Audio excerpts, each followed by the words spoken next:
Di antara mereka yang berangkat untuk beribadah pada hari raya itu, terdapat beberapa orang Yunani. Orang-orang itu pergi kepada Filipus yang berasal dari Betsaida di Galilea, lalu berkata kepadanya, "Tuan, kami ingin bertemu dengan Yesus." Filipus pergi memberitahukannya kepada Andreas. Andreas dan Filipus menyampaikannya pula kepada Yesus. Tetapi Yesus menjawab mereka, katanya, "Telah tiba saatnya Anak Manusia dimuliakan. Aku berkata kepadamu, sesungguhnya jikalau biji gandum tidak jatuh ke dalam tanah dan mati, ia tetap satu biji saja. Tetapi jika ia mati, ia akan menghasilkan banyak buah. Barang siapa mencintai nyawanya, ia akan kehilangan nyawanya. Tetapi barang siapa tidak mencintai nyawanya di dunia ini, ia akan memeliharanya untuk hidup yang kekal. Barang siapa melayani aku, ia harus mengikut aku, dan di mana aku berada, di situ pun pelayanku akan berada. Barang siapa melayani aku, ia akan dihormati Bapa." Sekarang jiwaku terharu, dan apakah yang akan kukatakan? Bapa, selamatkanlah aku dari saat ini. Tidak, sebab untuk itulah aku datang ke dalam saat ini. Bapa, muliakanlah namamu. Maka terdengarlah suara dari sorga. Aku telah memuliakannya, dan aku akan memuliakannya lagi. Orang banyak yang berdiri di situ dan mendengarkannya berkata bahwa itu bunyi guntur. Ada pula yang berkata, "Seorang malaikat telah berbicara dengan dia." Jawab Yesus, Suara itu telah terdengar bukan oleh karena aku, melainkan oleh karena kamu. Sekarang berlangsung penghakiman atas dunia ini. Sekarang juga penguasa dunia ini akan dilemparkan keluar. Dan aku, apabila aku ditinggikan dari bumi, aku akan menarik semua orang datang kepadaku. Ini dikatakannya untuk menyatakan bagaimana caranya ia akan mati. Salam sejahtera bagi kita semua.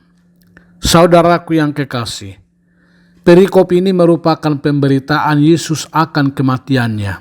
Setelah sebelumnya, penulis Yohanes mengungkap sikap berbagai kelompok masyarakat dalam menyambut Yesus pada pesta Paskah di Yerusalem.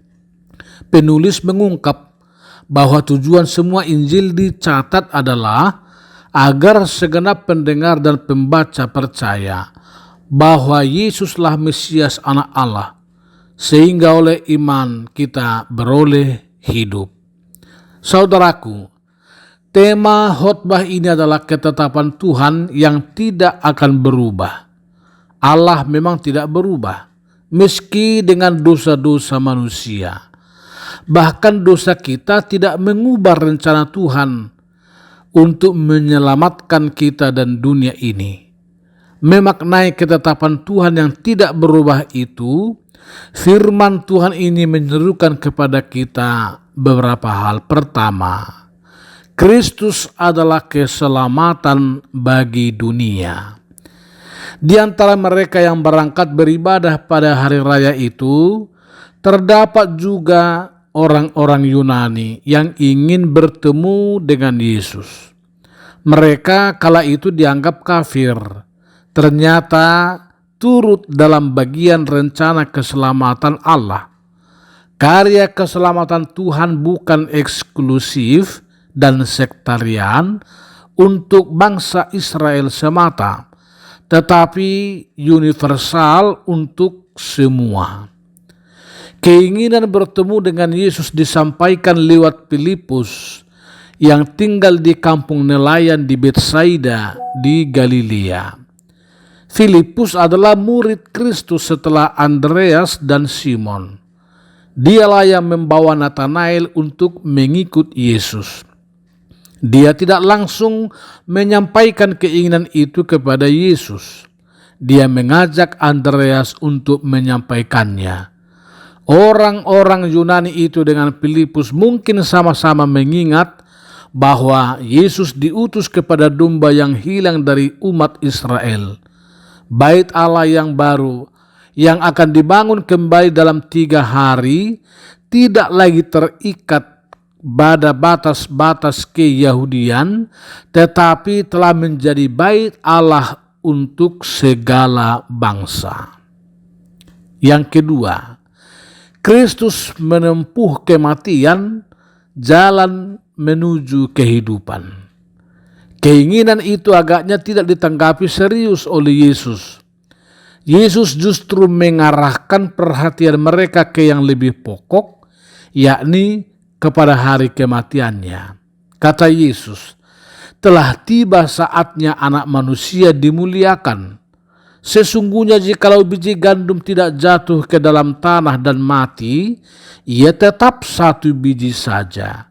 Tetapi jika ia mati, ia akan menghasilkan banyak buah. Kristus mati untuk menyelamatkan manusia dan dunia ini. Orang-orang percaya bertumbuh bukan dari satu bangsa saja, melainkan dari banyak bangsa. Bukan hanya datang dari satu lapisan saja, namun dari berbagai lapisan masyarakat. Kuasa Kristus tidak berubah, meskipun dengan cara kematiannya yang seolah kalah, tetapi kuasa dan kemuliaannya nyata melalui kebangkitannya pada hari yang ketiga. Kristus menghancurkan kerajaan setan. Tiada kuasa yang dapat menghalangi kuasa dan kemuliaannya. Apa yang telah ditetapkan Tuhan sejak semula tidak pernah berubah dan akan membawa setiap orang percaya di pangkuannya. Ketiga, kerjakanlah keselamatanmu dengan giat melayani Tuhan. Mengikut Kristus berarti kita akan melayaninya. Sebagai pengikut Kristus berarti bukan kita yang berjalan di depan dan Kristus menjadi di belakang kita mengikuti kita. Mengikutinya mesti selalu dekat dengan Dia sehingga kita tidak kehilangan jejaknya. Maksud kehilangan nyawa adalah setia mempertahankan hidupnya dengan melayani Tuhan.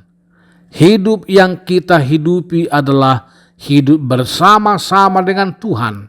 Hidup yang terhisap kepada kehidupan yang kekal. Itulah hidup yang terhormat di hadapan Tuhan. Betapapun tingginya pangkat, jabatan, kekuasaan, atau kemuliaan seseorang, setialah menempatkan diri di belakang Yesus untuk mengikuti Dia. Itulah hidup yang menghamba dan melayani dengan mengosongkan diri dan menempatkan kepentingan sendiri di bawah kehendak Kristus. Hidup menyangkal Yesus sesungguhnya telah kehilangan hidup yang benar bersama Tuhan. Penyerahan hidup secara total sekaligus mengerjakan tugas suruhan Tuhan, itulah jalan memuliakan Tuhan. Saudaraku yang kekasih, ketetapan dan kasih Tuhan tidak pernah berubah. Kristus adalah keselamatan bagi dunia ini. Dia menempuh kematian agar kita beroleh keselamatan dan hidup yang sesungguhnya. Karena itu, marilah kita mengerjakan keselamatan itu dengan giat melayani Tuhan dan hidup berbela rasa. Aminkanlah jabatan dan yang kita sandang, kedudukan dan kekayaan, namun tetaplah hidup dalam kebenaran Tuhan. Semoga Tuhan memberkati. Amin.